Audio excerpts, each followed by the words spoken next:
Good morning, ladies and gentlemen. Good morning, everyone.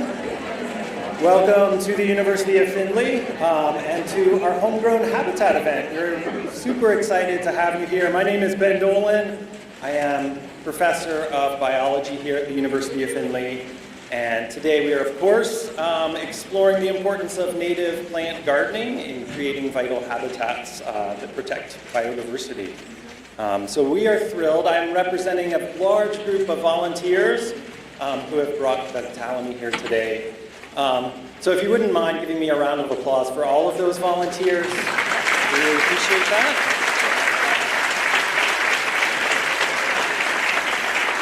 Thank you. So we're thrilled to have you here to learn from one of the leading experts on this subject, on native plant gardening, Doug Tallamy. He'll be up here in a moment. But first, it's my pleasure to introduce and invite Dr. Fell, president of the University of Findlay, to the stage to provide a welcome. Dr. Fell has been a strong supporter of sustainable initiatives on campus, always making time for events like this, so I really appreciate it and appreciate her prioritizing this. So happy to have you here today to help us celebrate. Thank you. Thank you.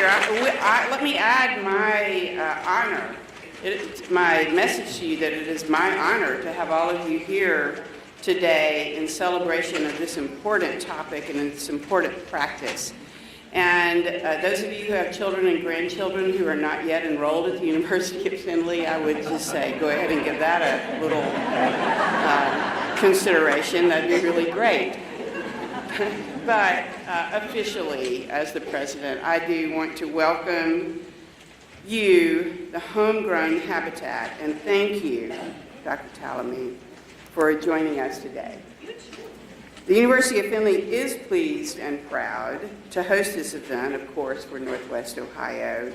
Following Earth Day and Arbor Day this past week, the power of this gathering is to inspire all of us in caring more for our environment, taking personal action to make changes, and of course, we try to do that with our students, and we will continue to try to do that. And your presence and your actions, your movement and leadership in this realm make that possible for us, so thank you.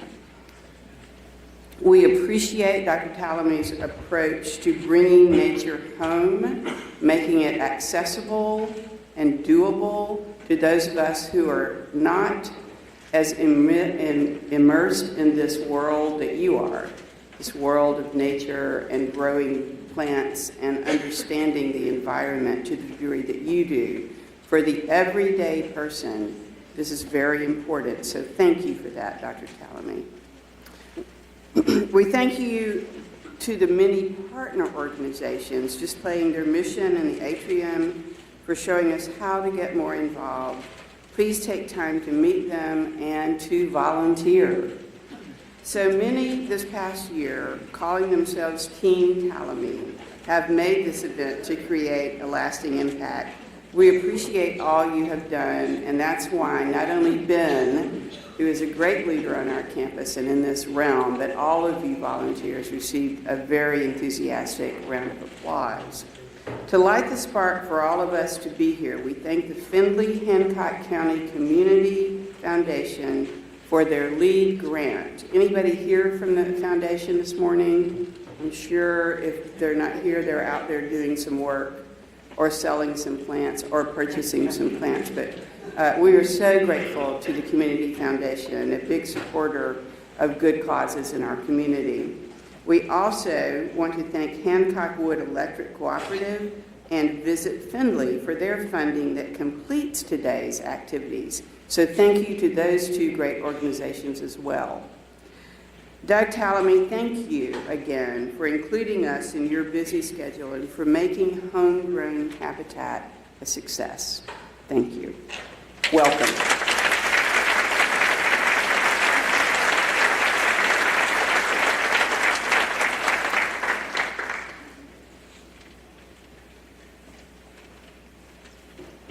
Thank you, Dr. Fell. Before we begin the main program, a couple housekeeping items. Restrooms are located in the atrium. If you head out this door, you can find them. I know lots of you have maybe kids at home or other things going on, so if you need to take a phone call, we ask that you excuse yourself and keep your phones on silent. We are going to have a question and answer session at the end of Dr. Tallamy's presentation. There'll be a couple folks walking around with microphones, so we'll ask you to raise your hand and we'll get to you as quickly as we can for those questions. And Dr. Tallamy will also be available after the Q&A for signing some more books. So if you didn't have a chance to do that earlier, there will be another opportunity. Also, we have plant pickup, so you have your coupons, your tickets for plants. You may pick up either a tree or some perennials. All of them are outside the north door, just kind of straight this way. The oak trees are provided by Star Farms, and then more trees and native plants are provided by Natives in Harmony, so we're grateful for them for supplying all these plants for us and making sure that we can get started planting our own homegrown habitat as quickly as possible. All right, so it's my pleasure now to welcome and introduce Dr. Doug Tallamy.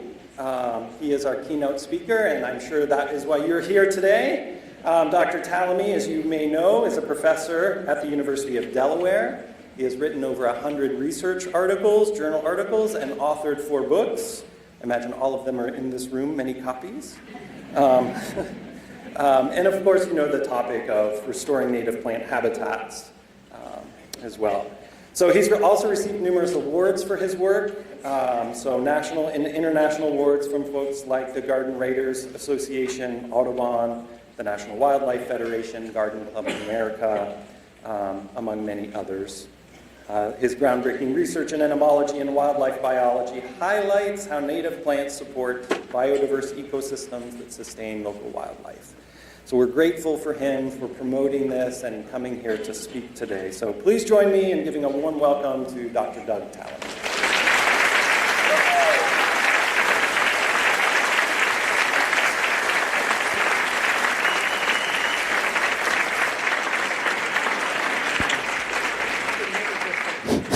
Am I live? I'm on. I can't wait to get home and ask my wife if she wants to join Team Tallamy. I think she might, as long as there's not an admission fee. You know, I had every intention of giving you a talk this morning, but the book signing has wiped me out. So I was going to ask my driver, Hal Mann, if he wanted to come up and give my talk. Hal? I think he's leaving the room. All right. You can't always depend on your drivers. All right, let's talk about, are the stage lights as low as they're going to go? We happy with that? Yeah? Okay. I want to talk to you about, you know, I know a lot of people have seen some version of this talk. And thank you for coming and tolerating it again. But for the people who have never seen it, that's what I'm really talking about today. And I want to tell you what my idea of nature's best hope is. And I will give you a spoiler, you're nature's best hope. So I'm really going to tell you why I think you're nature's best hope. Before we do that, though, let's talk about what E.O. Wilson's idea of nature's best hope was. The late E.O. Wilson, he died 2 years ago, the day after Christmas. Huge loss to the world of conservation. But one of the things that was consistent, of course, he's a very famous professor at Harvard, the most famous professor at Harvard. One thing that was consistent through his extremely long career was his love of life on Earth, his efforts to save it. And he wanted to save it not just because he loved it, but because he knew it was essential to our own survival. So in 2016, he wrote this book, Half Earth, Our Planet's Fight for Life, and he had one simple message. If we're going to save life anywhere on planet Earth, we're going to have to save nature. We're going to have to save functioning ecosystems on at least half of the planet. Or it's gone everywhere, and that includes humans. Very bold statement, and he spent most of the book talking about the science that supports that very bold statement. And then he ended the book. He didn't spend a lot of time telling us how we were going to save life on planet Earth, on half of planet Earth. Of course, to a conservation biologist, that's a great idea. We'll just put half the Earth aside, and everything that's in trouble can be in that half, and we can be in the other half, and it'll be great. Problem is, half of terrestrial Earth is already in some form of agriculture. And I don't think that's going away anytime soon. And we've got 8 billion people with all of our hardscape and airports and roadways and detritus in the other half, and we don't have a third half to put aside for nature. So how can we realize E.O. Wilson's dream? That's really what I want to talk about today, and I think we can, but we need a new approach to conservation to do that. Before we talk about that, though, let's talk about what happened, at least in the East Coast in 2019, and then pretty much across the country this year. We had a very large oak mast. Particularly members of the red oak group got together and they decided to make their acorns at the same time. And that's what it looked like in a lot of places. Well, I'm easily entertained, so I took one of those acorns and I just stared at it. And I was rewarded because an insect started to chew its way out of the acorn. You see my little pointer there? That's its head coming out through the acorn. Then it forced its head through there. Then it forced its entire body through there. It was a tight squeeze. And after it leaves the acorn, it's a dangerous time for that larva because it's good to eat. A lot of things are after it. So it gets to safety by wiggling and squirming beneath the soil surface. That takes about 30 seconds. And once it's underground, it stretches in all directions and forms a chamber. And then within that chamber, converts itself to a pupa. And then surprisingly, stays in that underground chamber as a pupa for 2 years. After 2 years, comes out as an acorn weevil. That's what an acorn weevil looks like. A lot of people think weevils have big noses, because it looks like they do. But that's actually an extension of the head capsule. And the mouth parts are way down here at the end of that extension. They take those mouth parts, chew a hole into the center of the acorn, turn around and lay an egg in the hole, and that is how the larva gets into the acorn. Why did they spend 2 years under the ground? Why didn't they come out the next year the way most insects would? Well, it takes red oak acorns 18 months to complete their development. So if they came out the next year, there wouldn't be enough acorns for them. Of course, after they leave the acorn, it leaves a hole, kind of like a true vacuum. And you know that nature abhors a vacuum. And in this case, she's filled it with 3 species of temnothorax ants. Tiny little ants where the entire colony lives in the holes made by acorn weevils after they've left the acorn.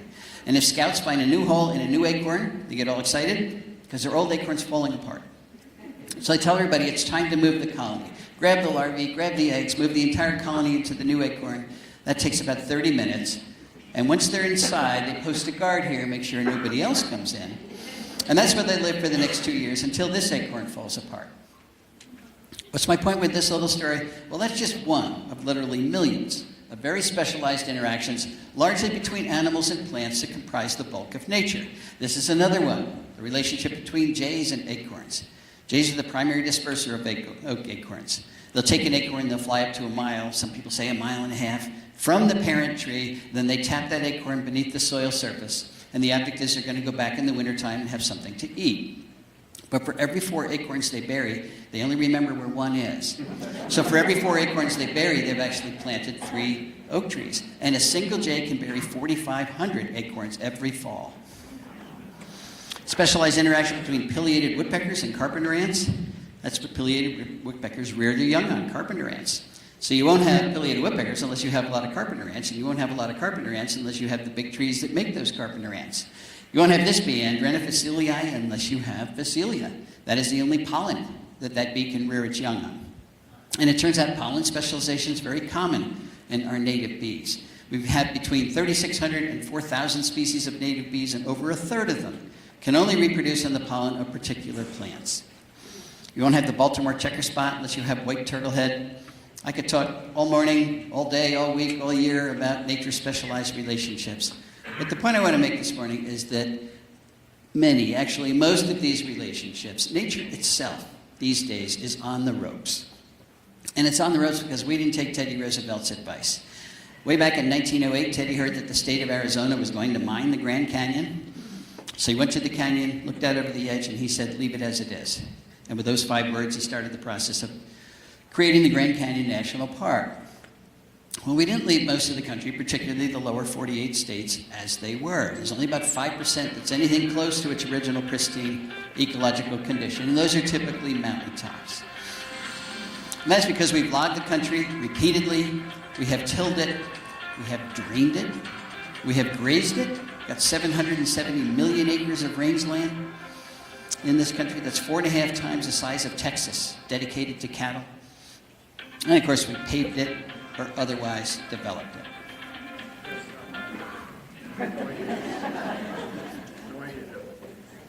We straightened our rivers and dammed them. You can spell that any way you want.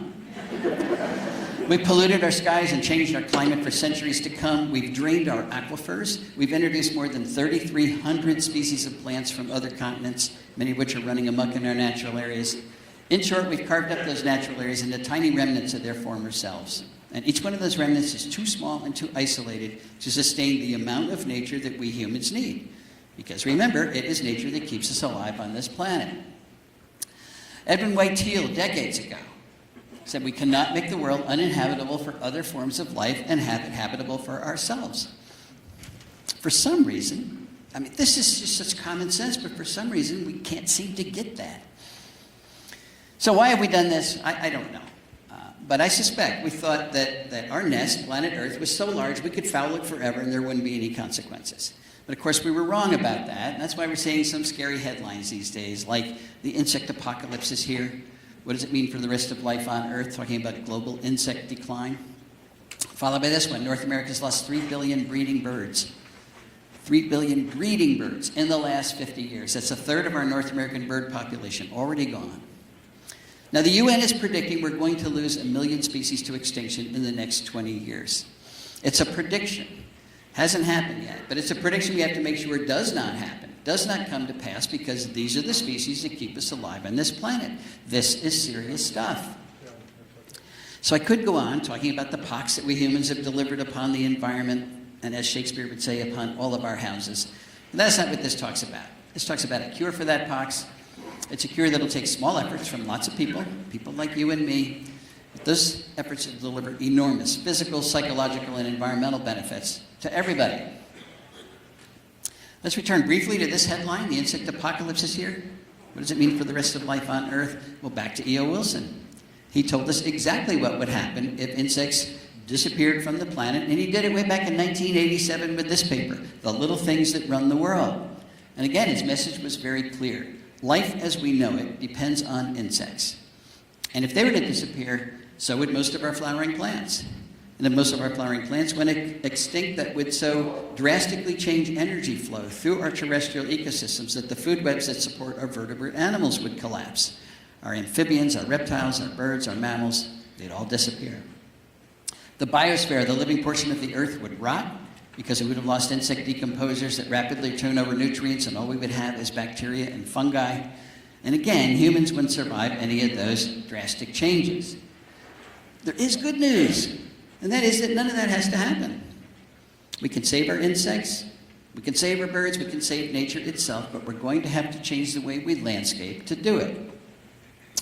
Why is that? Well, remember, humans are products of nature. We are totally dependent on the life support that ecosystems provide. We call them ecosystem services. These are just a few things that plants do every day that we depend on every day. Like oxygen, pretty important. Clean water. Plants are slowing its journey to the sea where it becomes too salty to use. Carbon capture, enormously important today. Plants, of course, are pulling carbon dioxide out of the atmosphere, out of harm's way, building their tissues out of that carbon. But they capture more carbon than they can use, so they pump the extra carbon into the ground through their root systems, and once it's in the ground, it's extremely stable. If you don't turn over the ground, it can stay there thousands of years. Plants build topsoil, they hold it in place, they prevent floods, they dampen severe weather, they convert sunlight into food. If we lose our plants, we're going to have to eat sunlight, and then we will lose weight. What do animals do for plants? They provide pest control services.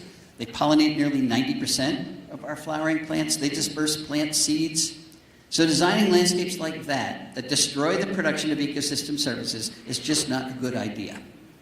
Never was a good idea, but today it's a terrible idea.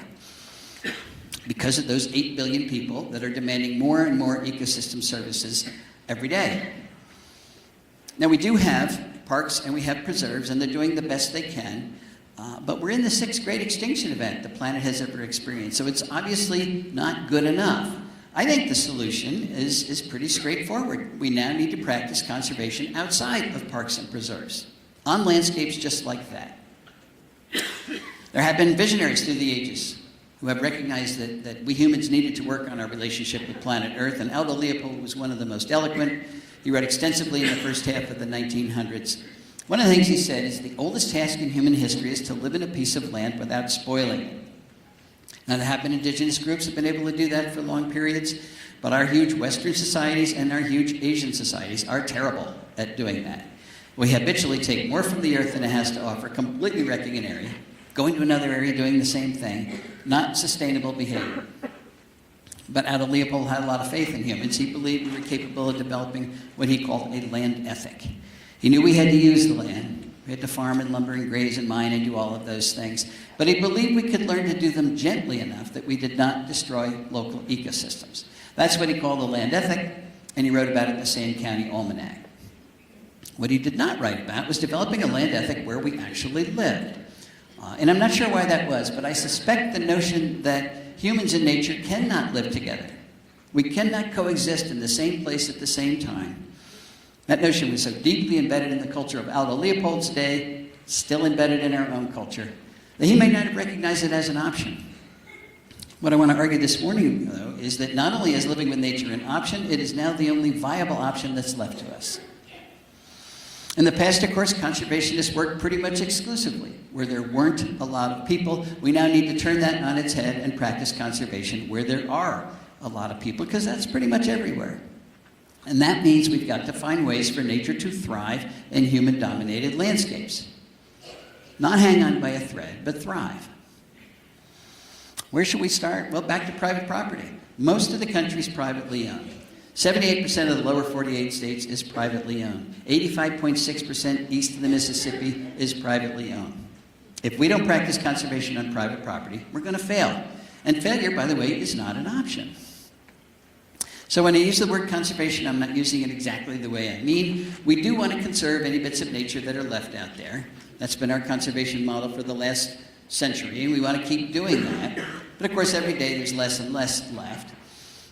And remember all those things disappearing? We've got to go beyond conservation at this point. We have to move into restoration, rebuild nature in so many of the places that we've destroyed it. And someone will say, well, you're never going to put it back together again exactly the way it was before we dismantled it. And they're probably right. We've changed too many things. But we can reunite enough of those specialized interactions that I opened the talk with to rebuild ecosystem function, even if it's not exactly what was on a particular space at some point in the past. But in order to do that, you have to start with the building blocks. Not all species contribute to ecosystem function equally, so you have to start with the most important groups. And there's two groups we cannot do without. One is the flowering plants, and of course the pollinators that allow those plants to reproduce. They are capturing energy from the sun, and through photosynthesis, turning it into the food, the simple sugars and carbohydrates that support just about all the animals on the planet. So now we have the energy, we have the food that animals need stored in plant parts, mostly leaves. Well, it turns out that most vertebrates do not eat plants directly. Most vertebrates eat invertebrates that ate plants, and most of the invertebrates are insects, but not just any insect. It turns out that caterpillars are enormously important. They're transferring more energy from plants to other animals than any other type of plant eater. So if we design landscapes that don't have a lot of caterpillars in them, we're going to have failed food webs and eventually failed ecosystems. I'm going to use the Carolina chickadee as an example. That is the species of chickadee that's in my yard. I guess you've got the black-capped chickadee here. Practically the same bird doing the same thing. And one of the things they're doing is coming to our feeders all winter long and eating seed. And we tend to think that's all chickadees need is seeds. But even in the wintertime, only 50% of their diet is seeds. The other 50% is insects and spiders, even in the wintertime. And when it comes time to reproduce, their babies can't eat seeds at all. And that is true for most of the birds out there. They cannot eat seeds. So the birds switch to invertebrates, and if they're in a healthy environment, they will rear their young exclusively on caterpillars. And chickadees are not alone. 96% of our terrestrial birds rear their young on insects, and most of those insects are caterpillars. So there's something special about caterpillars. Let's talk about what it is. There's actually several things special about caterpillars. One of them is that they're soft. Think of them, this guy's a piece of little sausage with a very thin wrapper. The sausage is his exoskeleton. It's made of chitin, it's undigestible. And because they're soft, you can stuff them down the throat of your offspring without fear of injury. If you've ever watched a parent bird rear their young, the beak's like a plunger. You just stuff it down there. Caterpillars are also relatively large prey items. One medium-sized caterpillar is equal to the biomass of 200 aphids. Now, some of our smaller birds do chase aphids around, but you want to chase 200 aphids, you get one caterpillar. They are nutritious, they're high in fat. high in protein, low percentage of exoskeleton of chitin compared to many other insects, particularly beetles. Beetles are not like little sausages, they're like little tanks. So much of a beetle is undigestible. And a lot of beetles have very sharp edges too. And finally, it turns out that caterpillars are the best source of carotenoids for birds during the breeding season. I mention carotenoids not because I love organic chemistry, but because I'm a vertebrate, and you're a vertebrate, and birds are vertebrates, and we vertebrates cannot make our own carotenoids. Only plants make carotenoids.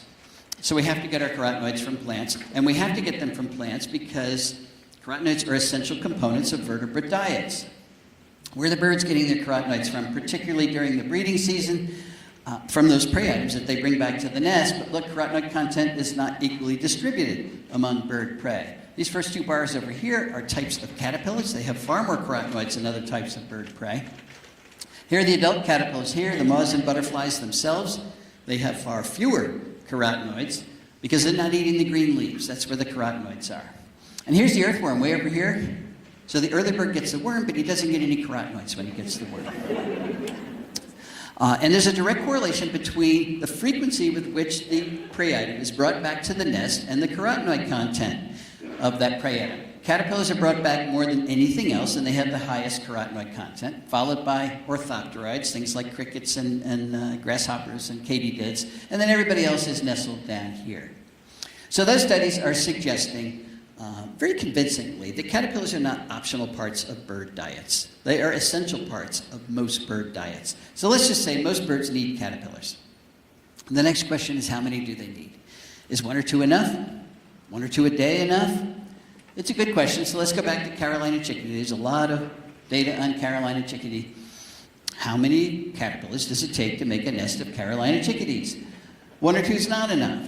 1 or 2 a day is not enough. It takes thousands, 6,000 to 9,000 caterpillars, depending on the number of chicks in the nest, to get them to the point where they leave the nest, where they fledge. And after they fledge, the parents continue to feed them caterpillars another 21 days, but they're flying all around, so nobody's been able to count them. But you're talking about tens of thousands of caterpillars required to make a nest of a bird that's 1/3 of an ounce, 4 pennies worth of bird.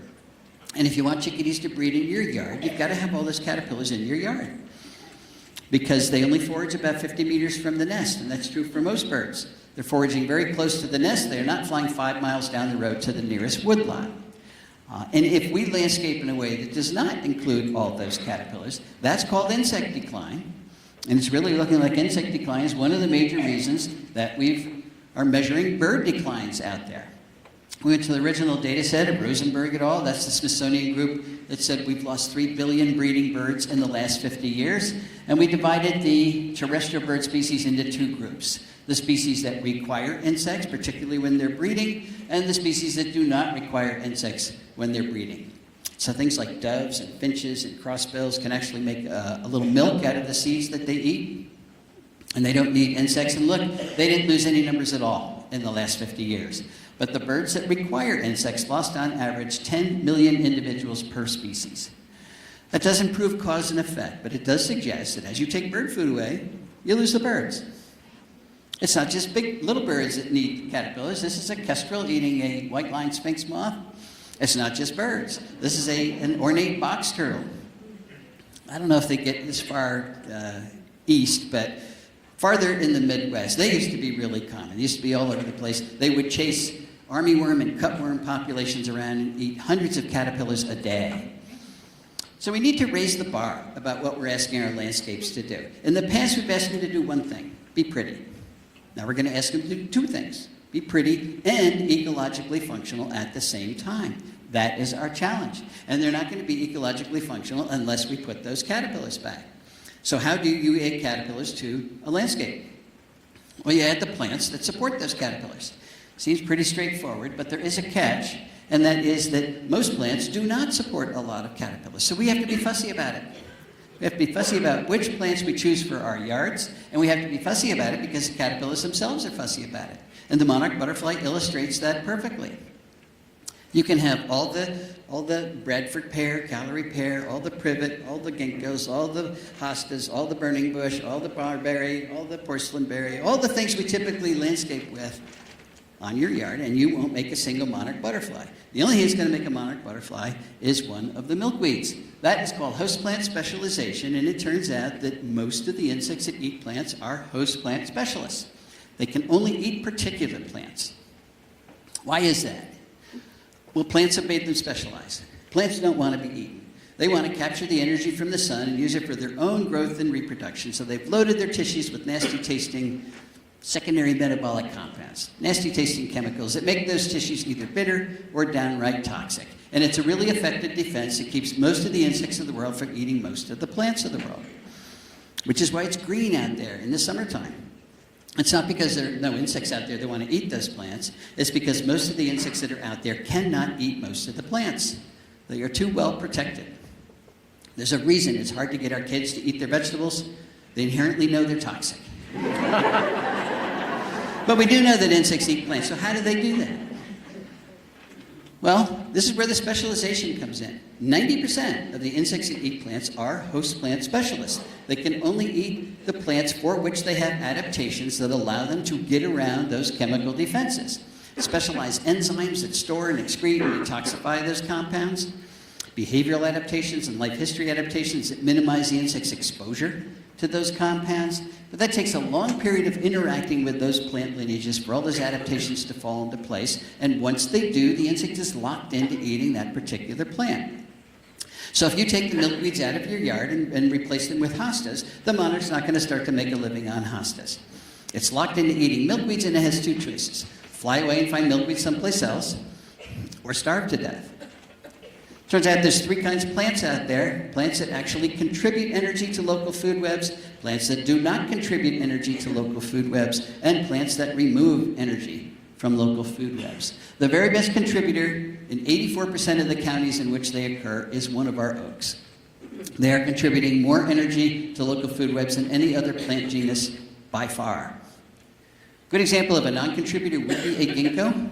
Ginkgo biloba from Asia. It's a nice ornamental tree, has good fall color, but nothing eats a ginkgo, so it's not adding any energy to your local food web. And a good example of a detractor would be Callery pear, Bradford pear, or any of the invasive ornamentals that are not contributing hardly any energy to local food webs, but they are escaping where we plant them and pushing out the big contributors that do support our food webs, all those native plants. So all I'm trying to say here is that plant choice matters. We are not going to be able to rebuild ecosystems if we don't have viable food webs in those ecosystems, and we're not going to have viable food webs in those ecosystems unless we choose the right plants. And I'm going to give you 3 examples of how well this works when we do choose the right plants, starting with my house, our house. My wife wants me to call it our house. In Oxford, Pennsylvania, that's where we moved in the year 2000. It was a farm, very old farm, been farmed almost 300 years, and they finally gave up and broke it up into 10-acre lots and sold it off. The last thing they did was mow it for hay, so that was what was there, stubble, when we moved in. So our job was to put it back together again. And of course, we'd never done that before. It was a great idea, but we didn't know what we were doing. One of the things I wanted to try was if I planted the host plant of a particular species of moth or butterfly, would that species come and use that host plant on this desolate piece of land? And the first thing I tried to attract was the Canadian owlet. I had never seen a Canadian owlet before. I think it's a pretty little guy. People say, why'd you choose the Canadian owlet? Well, I was looking through Dave Wagner's Caterpillars of Eastern North America, and I said, that's a pretty one. That's what the adult looks like, just like a leaf. We're not going to have Canadian owlets unless you have meadowrue. That is their host plant, and we didn't have any meadowrue. So I got some meadowrue from someplace, and I planted them, and it grew very nicely. I'm sure there was meadowrue there 300 years ago before they farmed the area to death. But meadowrue long gone. So I made a little patch of meadowrue, and it did grow very nicely, but this was early on, and I actually had very little faith that Canadian owlets would appear out of nowhere and colonize my little patch of meadowrue, so I didn't even go out and check it. For about 2 months after I planted it, and I was walking by for another reason, I looked over, it was covered with Canadian owlets. They had found it right away. I'm still impressed with that. So now we have a good population of Canadian owlets and meadowrue. We've added 2 species to the property. The restoration has begun. Same story with the goldenrod stowaway. That's actually a misnomer. That beautiful moth has nothing to do with goldenrod. It's a specialist on that plant, Biden's aristosa, ditch daisy. And we didn't have any Biden's aristosa.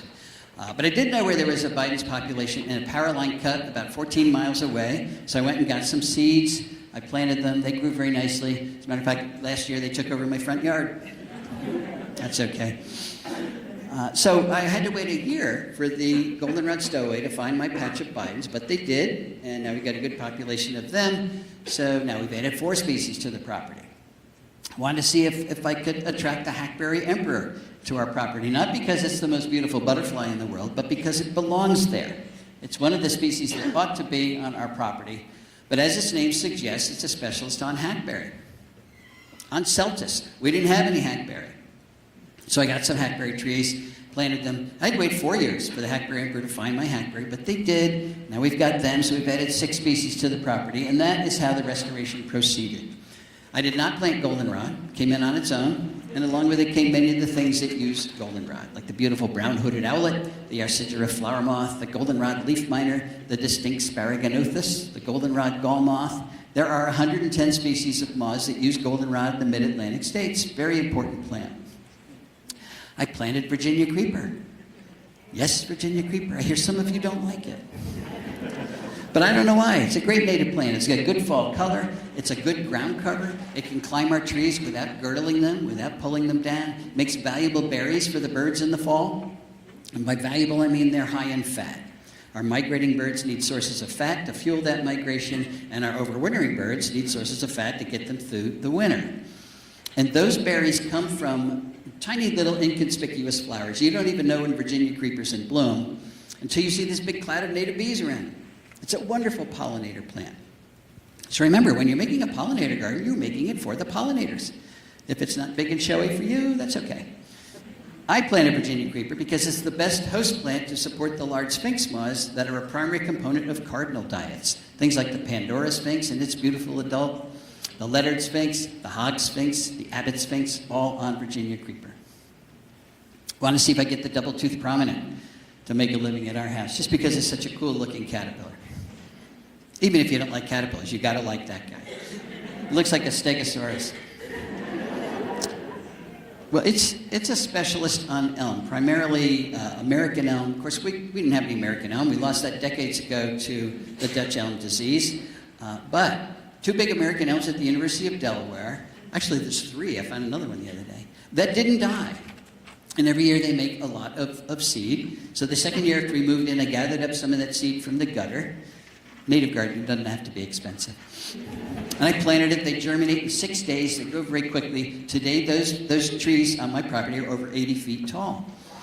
And yes, they brought in the double-toothed prominent, American elm. Want to see if I get the evening primrose moth to make a living at our house because it's beautiful. I like beauty like anybody else. Well, as its name suggests, it's a specialist on evening primrose, and we didn't have any evening primrose, so I planted that. The moth did come, spends the day with its head stuffed in the flowers.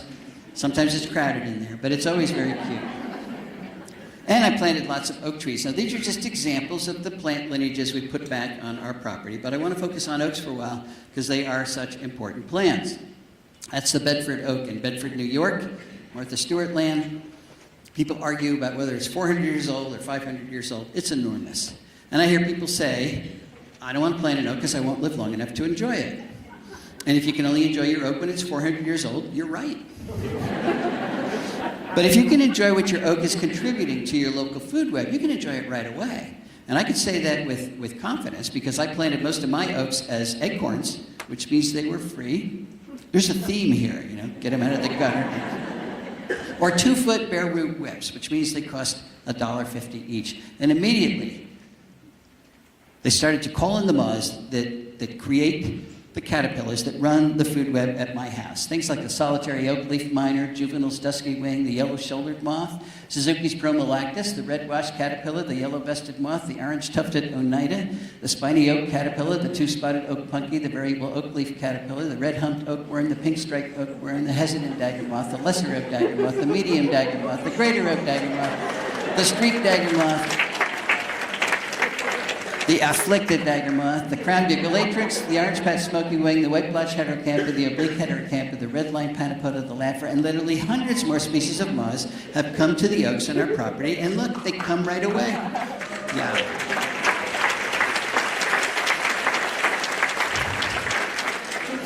This is why we clap for oaks. They are the best trees. Look, here's a pin oak. It's popped its head above the leaves, and there's a caterpillar standing on the ground eating the leaves of that tree. You can say, oh no, he's going to kill the tree. No, an ovenbird's going to come eat it in the next 20 minutes, and that's called a food web. And it happened the very first year. You don't have to wait decades or hundreds of years for your oaks to start to contribute to your local food web. They will do it right away. Now that's what our house looks like in the summertime, taken from pretty much the same place I took that first picture. Just to give you an idea, we put some of the plants back. Still working on it. But my research has shown, I guess it's almost 20 years now, that if you know the number of species of moths in your local food web, moths, not caterpillars, no, I mean moths, not butterflies. Butterflies are bad-tasting, day-flying moths. They really are. They come right out in the middle of the moth lineage. And because they don't taste very good, they're not adding a lot of energy to local food webs. So if you know the number of species of moths that are adding energy, you have a very good index of the productivity of that food web and the stability of that food web. So 7 years ago, I started taking pictures of all the moths I could find on our property. I'm still at it, but I am up to 1,267 species. Now we can clap for the plants on my property. Yeah, that's a lot of species because we put the plants back. Now, we have 10 acres. Pennsylvania is 22.4 or 2 million acres. So on one tiny sliver of Pennsylvania, we've got 48% of all the moths that occur in the entire state because we put the plants back. And because so many of those species are types of bird food, we have recorded 62 species of birds that have bred on our 10 acres. Not flew by, but bred, because we've got the bird food there. So why am I telling you this? This is another headline we see all the time. The World Wildlife Fund says that 2/3 of wildlife have vanished from the earth. Vanished, as if it's a mystery. We have killed 2/3 of the wildlife on planet Earth since 1970. It's a terrible statistic, but I'm thinking, gee, not at our house. I'm convinced we have increased biodiversity by more than 2/3. It didn't take that long, and it wasn't that hard. We just put the plants back. What would happen if everybody put the plants back? We really could turn this around. But will it work on smaller properties? Let's say in suburbia. That's a great question. So let's go to Margie and Dan Terpster's house in Kirkwood, Missouri. They have 0.6 acres. That is 18 times less land than Cindy and I have. They're in the middle of a development. All their neighbors have the big lawns. When they moved into their yard, it was choked with Amur honeysuckle, bush honeysuckle. So the first thing they did was get rid of that. Then they put in 70 species of native plants. They added a water feature they call a bubbler. And then they started to count the birds that are using their yard, and they are up to 154 bird species, including 35 warbler species. An amazing number. Compare that to our house, we recorded 8 warbler species at our house. So, does it work on smaller properties? Absolutely. What about urban yards? Let's go to Pam Carlson's house in Chicago. And I mean in Chicago, her property abuts O'Hare Airport. She has 1/10 of an acre, 3 times smaller than the average lot size in North America. She's not connected to any natural area at all. She is a tiny little island in Chicago. She's a pretty island. Let's say Pam's pretty, but her yard's pretty too, because she's a landscape. She's a native plant landscaper. So the next time somebody says you can't make a pretty landscape out of native plants, I will send you a picture of Pam's house and you can show it to them. You certainly can. So she did the same thing. She got rid of her non-native plants, put in 60 species of native plants, a water feature, and then she sat back and she says, with a glass of wine, and started counting the birds using her yard. I think she had more than one glass, but she's up to 125 species of birds that have used her yard, including a woodcock. There's Pam's woodcock. So if you haven't seen a woodcock lately, go to Pam's house in Chicago. All right, there's 4 things we need to talk about if we're going to succeed in a big way, and we want to succeed in a big way. And that means we've got to talk about those big lawns. The latest figure I saw was 44 million acres of lawn in this country. That is an area bigger than all of New England combined, dedicated to an ecological deadscape. Why do we do that? Well, it's a status symbol. We love neat, and we have to display our Halloween decorations. And our Christmas decorations. But what if we cut the area of lawn in half? So we're not going to get rid of lawn. It's a perfect plant to walk on. It's a wonderful cue for care. But let's reduce it by half. Let's take areas that look like this and turn them into this. I got this picture from Dan Getman, who lives in Missouri. I've never met Dan. But he had a big lawn, and he said, look, I'm putting the plants back. So what if we did that on, let's say, make the math simple. There's 40 million acres of lawn. We're going to cut that in half. 20 million acres of lawn right at home. We're going to restore that much. That's what we're going to create Homegrown National Park out of. And it will be big. It'll be bigger than the Adirondacks, plus Yellowstone, plus Yosemite, plus Grand Tetons, Canyonlands, Mount Rainier, North Cascades, Badlands National Park, Olympic National Park, Sequoia National Park, plus the Grand Canyon, plus Denali, which is huge, plus the Great Smoky Mountains. Add up all those parks, still less than 20 million acres. So Homegrown National Park will be the biggest park in the country. What do we get when we put a park at home? What do you get when you put some part of nature right where you live? You get the opportunity to interact with that bit of nature. At your own pace, your own time, all you have to do is go outside, or maybe even just look out your window. You can avoid crowds. You know, if you go to a real national park, last year there were 375 million people there. So I know what you're really going to interact with. It's free, there's no admission fee, it's never closed no matter what pandemic or government closure comes down the pike. You can avoid travel hassles, which is nice. You get to experience the natural world alone. And I think that's the key, the alone part. You're trying to establish, create, or recreate a unique relationship between you and Mother Nature. And if it's mediated by somebody else, it's not going to be all that unique. And this is particularly important for our poor kids who are suffering from nature deficit disorder, according to Richard Louv. So we're trying, we get 30 kids, we put them on a bus. I've got water here, thanks. Or is that not water? Maybe I'm gravelly. Good, that is water. You get 30 kids, we put them on a bus with a teacher, and they drive for an hour, and then they walk around a natural area, and the teacher tells them not to touch anything. Then they get back in the bus and they go home, and that's their experience with the natural world, which I'm sure is better than nothing, but it's really been an experience with 30 other kids and a teacher telling them not to touch anything. If they have some bit of nature right where they live, all they have to do is go outside and explore it. Become friends with it, become comfortable with it, fall in love with it, alone, no parental supervision. They will come home again. When we hover over our kids, we're sending the message that this is dangerous stuff. It is something you should fear, and that's not a good message to send to the future stewards of the planet. If they're afraid of stewardship, if they don't know what good stewardship is, if they don't love being a steward, they're going to be lousy stewards, and we can't afford any more lousy stewardship. And maybe they will learn how to hunt lizards, which I am learning from my own granddaughter, Zoe, who lives in Hawaii on a very modest patch of nature. It's a bit of lawn with a hedge. But there are no lizards there. And when she discovered that, she sent me this picture to describe how you hunt those lizards very seriously. You get on the ground and you cover yourself with leaves and sticks so the lizards can't see you coming. And you crawl very slowly toward the lizard. No smiling. This is serious business. You can wear your best dress. That's okay. But you sneak up on the lizard, you catch the lizard, you put it in an aquarium, you learn how to take care of that bit of nature. That's what stewardship is. And I guarantee you fall in love with that lizard.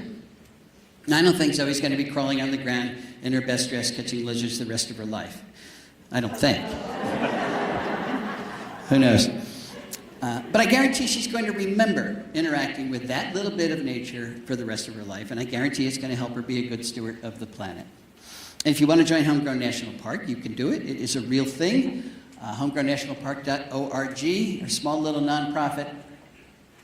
Canada has joined us now. But what you do is you register your property on the map where your location, and then the amount of your property you're going to be a good steward of. Maybe you really are going to reduce the area in lawn. Maybe you're going to plant an oak tree. Maybe you're going to put an aster in a flower pot.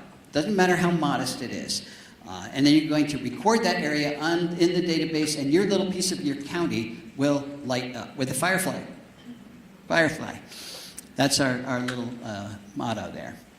And the object, of course, then you can see who else, how many people in your county have joined Homegrown National Park. The object is to get the message that we all need to be good stewards of our properties. We want that message to go viral. We want the entire country to light up.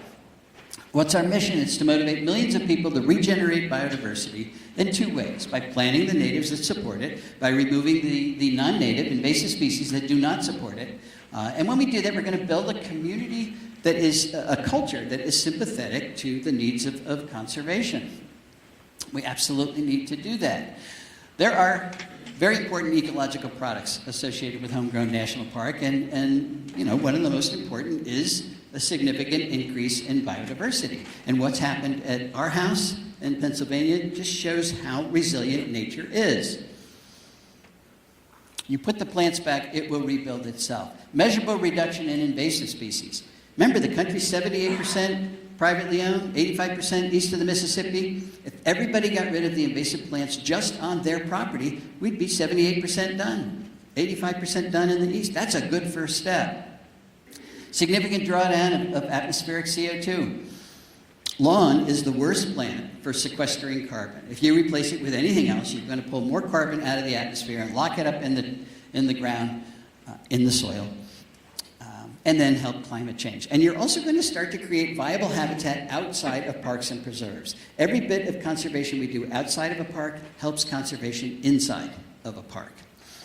There are equally important sociological products of Homegrown National Park, and one is national awareness, not just of what the problems are, but what the solutions are and what our roles in those solutions are. We really are trying to change the culture.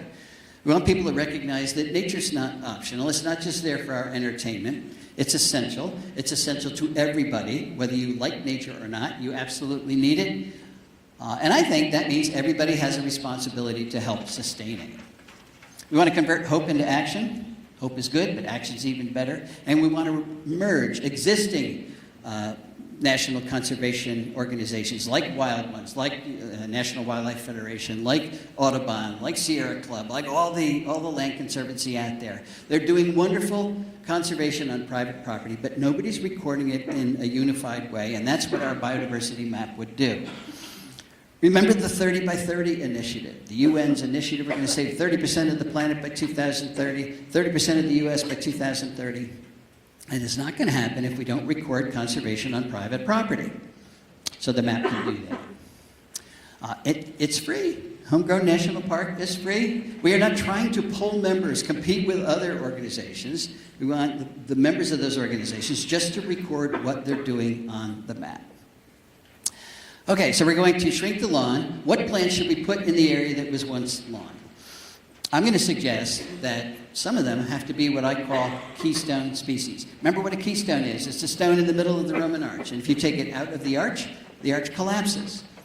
Well, if you take keystone plants out of your local food web, the food web collapses because they are making most of the food. Just 14% of our native plants are making 90% of the caterpillar food, 90% of the meat and potatoes that supports our local food webs. So think of the keystone plants in the ecological house that you're building as the 2x4s that hold that house up.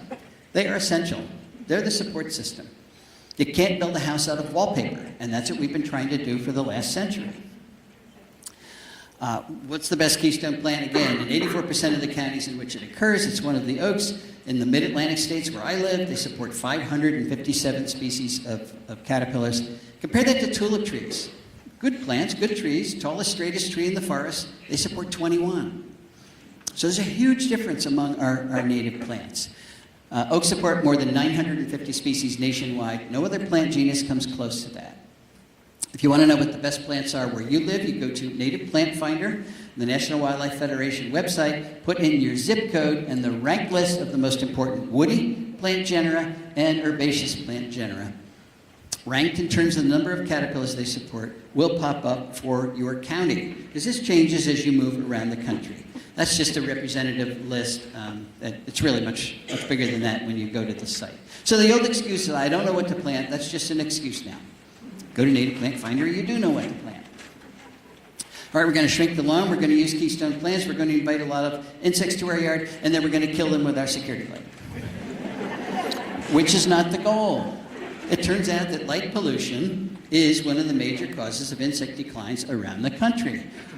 And this is all the ways that lights are killing our insects at the lights. Particularly the moths that make the caterpillars that run our food web. That seems like a disaster, but I think it's good news. It is good news because we have got to stop insect decline. The last figure I saw, which is recent, is that we've lost 75% of the insects. They are the little things that run the world, but can't afford to do that. So if we could turn that around by flicking a switch, we're getting off easy.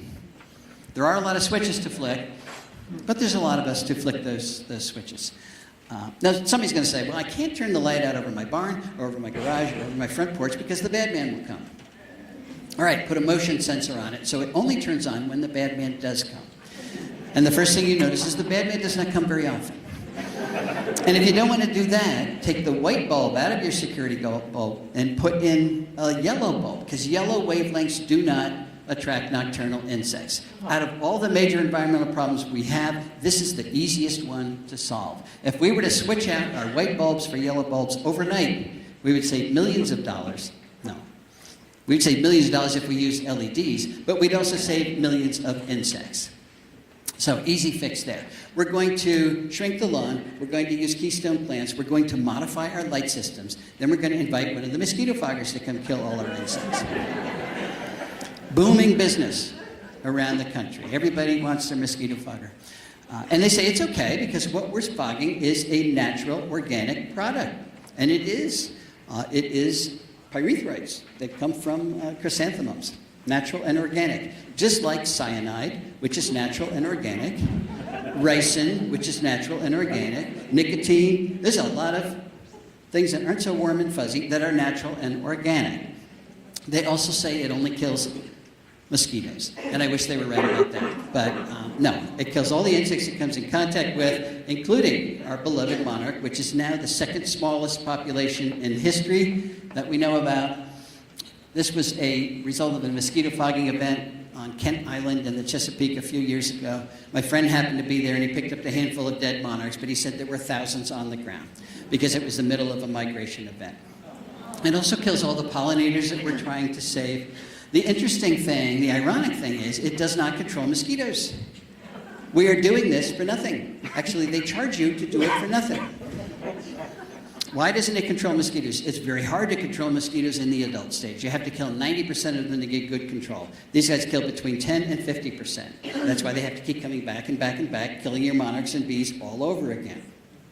If you really want to control mosquitoes, try biological control using mosquito dunks. Get a bucket, fill it full of water, put in a handful of straw or hay or maybe some dead leaves, some organic matter. Put it out in the sun for a couple of days and it'll build up the population of diatoms and algae. And that is what mosquito larvae eat.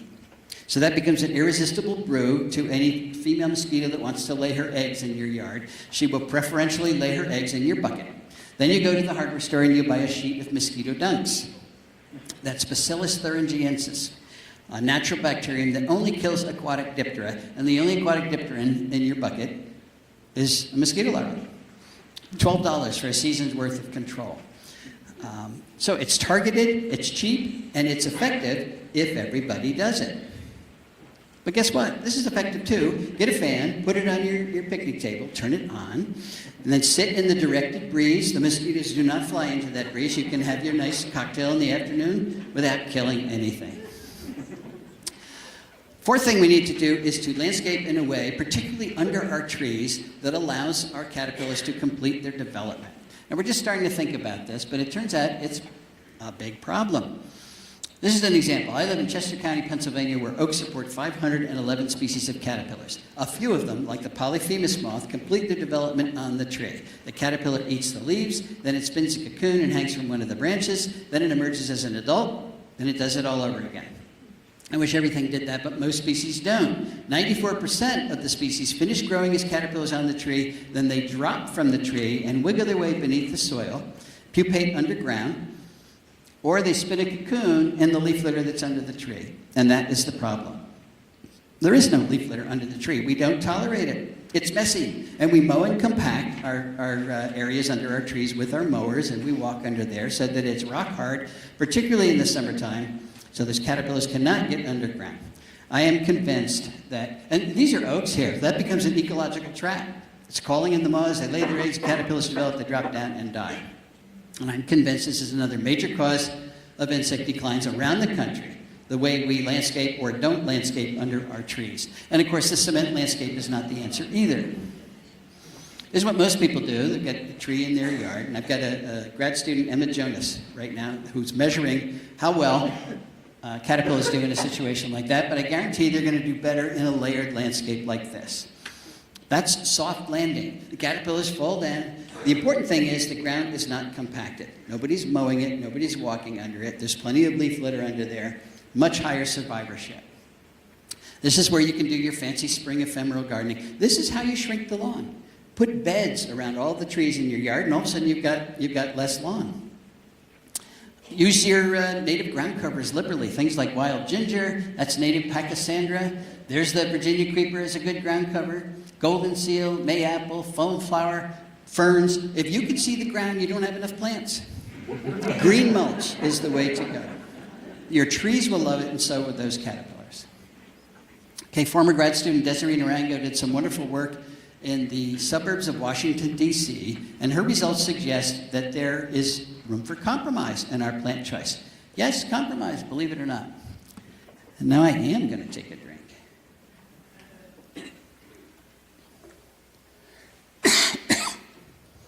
She had one simple question. How well do chickadee populations do in suburban landscapes that are dominated by native plants versus suburban landscapes dominated by typical ornamental non-natives? And when they're dominated by ornamental non-natives, they produce 75% fewer caterpillars.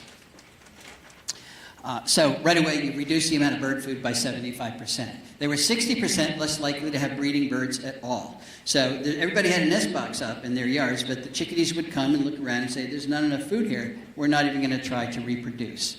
If they did try to reproduce, they laid 1.5 fewer eggs. Those clutches were 29% less likely to survive at all. If they did survive, they produced 1.2 fewer fledglings, and it took them 1.5 days longer to reach maturity. And if you put all that information into a population growth model as a function of the percentage of non-native woody plant biomass in your yard, from none to 100%, this is what you get. We looked at woody plants because that is what chickadees forage on. They forage on woody plants. This dotted line is replacement rate. That's the rate at which the population has to make babies to replace the adults that die every year. If you reproduce at this rate, you have a sustainable population. It's not growing, but it's not shrinking either. If you make more babies than adults die, anything above the line there, and that's what happens when you have very few non-native plants, then you have a growing population. If you're below the line, though, and that's what happens when you have a lot of non-native plants, then you have an unsustainable shrinking population.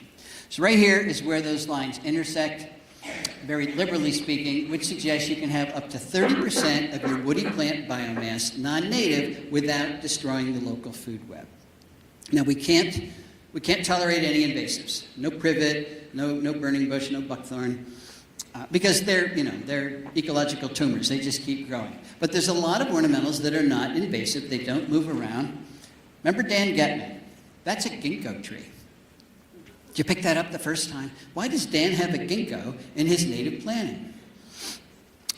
Well, Dan's wife likes ginkgos, and Dan likes his wife, so he planted a ginkgo. The question is, does that tree ruin the productivity of this landscape? No, it's just there. Is it going to escape and destroy the woodlot? No, it's just there. So I like to think of plants like that, of trees like that, as if they're statues. So there you go, there's Dan's statue. Now, if all of Dan's plants were statues, he wouldn't have a productive landscape. But it's not the presence of non-native plants that destroys local food webs. It's the absence of those productive native plants. If we increase the percentage of them, we can tolerate lots of non-natives. And we can use them formally, too. This is a Lynn O'Shaughnessy design taken by a drone, 400 feet up.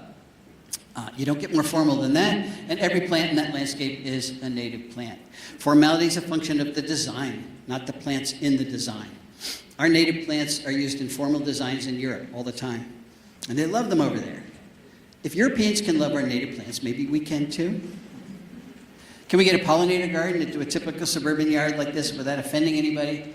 Of course we can. Put a little fence around it. It formalizes it. It tells your neighbor it's not just a bunch of weeds you forgot to mow. It's pretty when it's in bloom. It's meeting the needs of several species of bees. It's not very big. Could be bigger. But if everybody did it, it would help a lot. Help what? Help make pollinators. Why do we need pollinators? Well, the media will tell you we need pollinators because they pollinate a third of our crops. It's actually about a 1/12 of our crops. And I hear people say, I don't live next to a farm, so I don't need any pollinators. Forget the crop argument. It just muddies the water. We need pollinators everywhere we need plants, which is everywhere, because they're pollinating 80% of all plants and 90% of all flowering plants. Some of them are our crops, but we need the other guys pollinated too. How about this? Drew Latham design, much bigger. Imagine the amount of life here versus the amount of life over here. Seems like a no-brainer. Can municipalities help us live with nature? Yes, they can, and more of them are doing it. Minnesota's been doing it for several years now. It's got a cost-sharing program that encourages homeowners to reduce or replace their lawn with appropriate Minnesota prairie plants. Very popular. Pennsylvania has a new program doing the same thing. Virginia's just starting one, and those are just the ones I know about.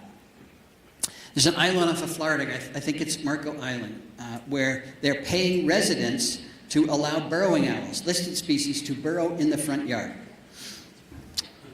That's an endangered species. This is the way the Endangered Species Act should have been written, with carrots rather than sticks. If you have an endangered species on your property, we're going to pay you to take care of it rather than fine you if you use your property. Everybody would want an endangered species. Put a bounty on these invasive ornamentals like calorie pear. That's what St. Louis, Missouri did. That's what Fayetteville, Arkansas did. North Carolina has a bounty on it. If you take out a calorie pear, you get a free tree replacement. $100 coupons. Public utilities giving people $100 coupons to plant water-efficient native plants, and of course the big lawn reduction programs in the far west, particularly California. That's going up now, $3 per square foot. You get a $3 rebate for every square foot of lawn that you replace with a xeric planting in California. And if you want more information on all of those programs, memorize that. Okay, I think we've made 3 missteps in the early years of conservation, and the first one's important. We're starting to think of nature as if it's optional. Maybe we always did think of nature as if it was optional. It's not that we don't like it. You know, it's fun to walk around, go bird watching, ride our bikes, but it's not essential. And if it's not essential, when push comes to shove, when resources are in short supply, nature takes a back seat, and resources are always in short supply. I went to the Cincinnati Zoo before the virus broke out, and there's this wall-sized poster there, which to me epitomizes our society's view of conservation. We want to save nature, save wildlife, so that future generations can enjoy it. That was Teddy Roosevelt's main argument for expanding the national park system. Beautiful places, we want to save them so that future generations can enjoy it. And I get that because nature is enormously entertaining, but it is much more than that. We need to save nature so that we have future generations. It's a little bit more urgent. We've also assumed that humans and nature cannot coexist in the same place at the same time. We talked about that, but if we restrict conservation just to the places where there's not a lot of humans, we're going to fail, because those places are too small, too few, and too isolated. David Quammen has an excellent analogy between a Persian rug and an ecosystem. That is a functional Persian rug. That's not 71 Persian rugs. That's 71 rug fragments, none of which are acting like a Persian rug. And that's what we've done to our ecosystems. The UN designates biosphere reserves as places of ecological significance. And I don't like that language because it suggests, it implies there's places on planet Earth with no ecological significance. Not so. Every square inch of the planet has ecological significance, including our yards, including our corporate landscapes, including our campuses, including our roadways, including our agriculture. So we need to glue our rug back together again, folks. We've got to put the plants back. Not just to make biological corridors that allow plants and animals to move back and forth between viable habitats, but to recreate viable habitats in all those places where we've destroyed them. The good news is it's starting to happen. Look what's happening today. It is happening. We are doing this, and in just a few years, it'll be the first time in modern history that we humans have coexisted with the natural world. Our third misstep is to leave Earth stewardship to just a few specialists, a few conservation biologists, a few ecologists. For some reason, we didn't see it as an inherent responsibility of everybody on the planet. But I don't know why, since every single person on the planet depends entirely on the quality of Earth's ecosystems. So why wouldn't everybody bear the responsibility of taking care of those ecosystems? Stan Rushworth, the Cherokee elder, once said, the Western settler mindset was, I have rights. The mindset of indigenous people is, I have obligations. You are not born with those mindsets, you are taught them. We've been very good at teaching this one. We've been terrible at teaching our kids and our peers that we all have obligations to good Earth stewardship. That does not mean you have to save biodiversity for a living, but you can save it where you live. And if you do, it empowers you. More and more people every day recognize the planet has some serious issues, but they feel powerless. What can one person do? Well, one person can shrink the lawn, one person can plant a pollinator garden, one person can use keystone plants, one person can fire Mosquito Joe, one person can modify their lights, one person can remove their invasive species. One person can do a lot on their property to revitalize the ecosystem function on that property and then enhance their greater local ecosystem instead of continuing to degrade it. And it shrinks the problem down to something that's manageable for each one of us. Don't think about the entire planet's problems. You get depressed. Just worry about the piece of the planet that you can influence. If you own property, it's obvious. That's where you start. If you don't own property, help somebody who does. Help a land conservancy. Help a park or preserve. They are all underfunded. They're all understaffed. They will love you as a volunteer. So as a property owner or a volunteer, each one of us has the power, and we certainly have the responsibility to fix dead landscapes like that. Whether or not we decide to do so is going to determine nature's fate, and then ultimately our own. So I think I've convinced my grandchildren that you are nature's best hope. I hope I've convinced you as well. Thanks very much.